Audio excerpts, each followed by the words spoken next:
रजनी को बचपन से ही पेंटिंग का बहुत शौक था।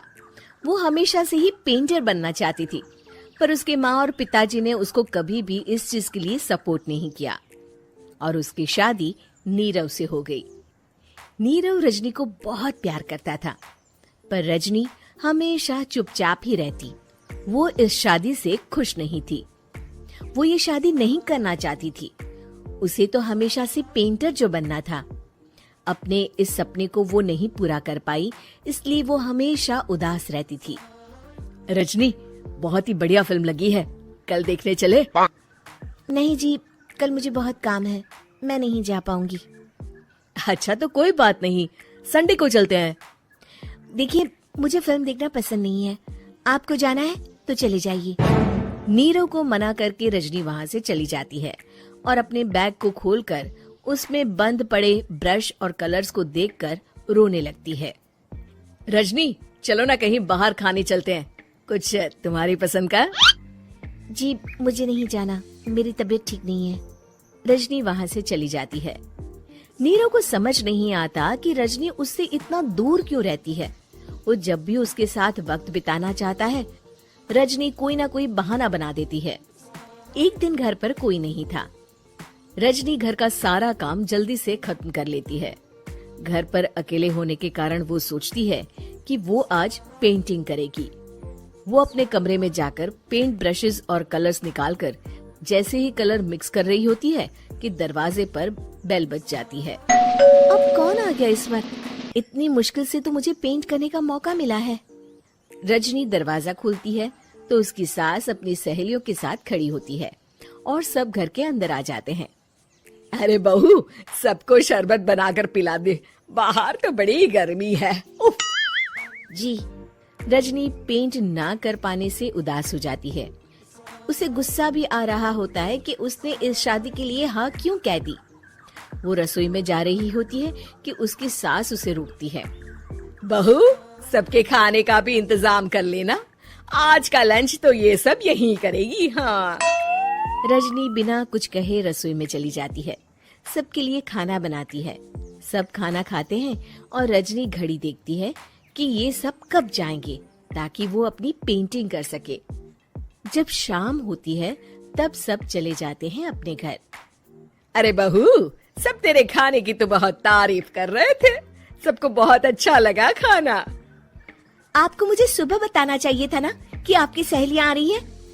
पता भी है कितना वक्त लगा सारा खाना बनाने में। अरे बहू, तू ऐसे कैसे बात कर रही है मुझसे? तो और कैसे बात करूं? मैं इस घर की कोई नौकरानी नहीं हूँ कि इतना काम करूंगी। रजनी अपने कमरे में जाकर दरवाजा बंद कर लेती है। शाम को जब नीरव आता है तो उसकी माँ उसे पूरी घटना के बारे में बताती है। क्या रजनी ने आपसे इस तरह बात की माँ? हाँ, और पता नहीं उसे क्या हो गया है, शाम से बाहर भी नहीं आई है। मैंने तो कई बार आवाज दी, खाना भी नहीं खाया उसने। तू ही बात करके देख ले बेटा। नीरव अपने कमरे का दरवाजा खटखटाता है। रजनी, दरवाजा खोलो, मैं हूँ। रजनी दरवाजा खोलती है और फिर वापस जाकर अपने बिस्तर पर लेट जाती है। रजनी, माँ से बात करने का ये क्या तरीका है? मैंने कोई गलत बात नहीं की है। अरे तुम क्यों ऐसे बर्ताव कर रही हो सबके साथ? क्या तुम इस शादी से खुश नहीं हो? रजनी कुछ नहीं बोलती। अरे बताओ मुझे रजनी, क्या ये शादी तुम्हारी मर्जी के खिलाफ हुई है? हाँ, मैं ये शादी कभी नहीं करना चाहती थी। तुमसे क्या, मैं किसी से भी शादी नहीं करना चाहती थी। रजनी रोने लगती है। चुप हो जाओ रजनी, बताओ मुझे, तुम क्यों नहीं करना चाहती थी शादी? रजनी बेड के नीचे से अपने पेंटिंग्स, कलर्स, ब्रश, पेपर्स निकालती है। इतने में उसकी सास भी कमरे में आ जाती है। ये देख रहे हो, ये थे मेरे सपने। मैं पेंटर बनना चाहती थी, पर माँ पापा ने कभी सपोर्ट नहीं किया और मेरी शादी करवा दी। मेरे सारे सपने टूट गए। हर वक्त बस गुस्सा आता रहता है मुझे।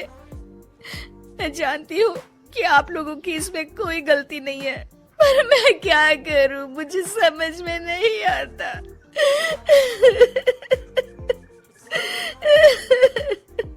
रजनी फूट फूट कर रोने लगती है। मुझे माफ कर दीजिए, आप दोनों के साथ मैं बहुत बुरा बर्ताव कर रही हूँ।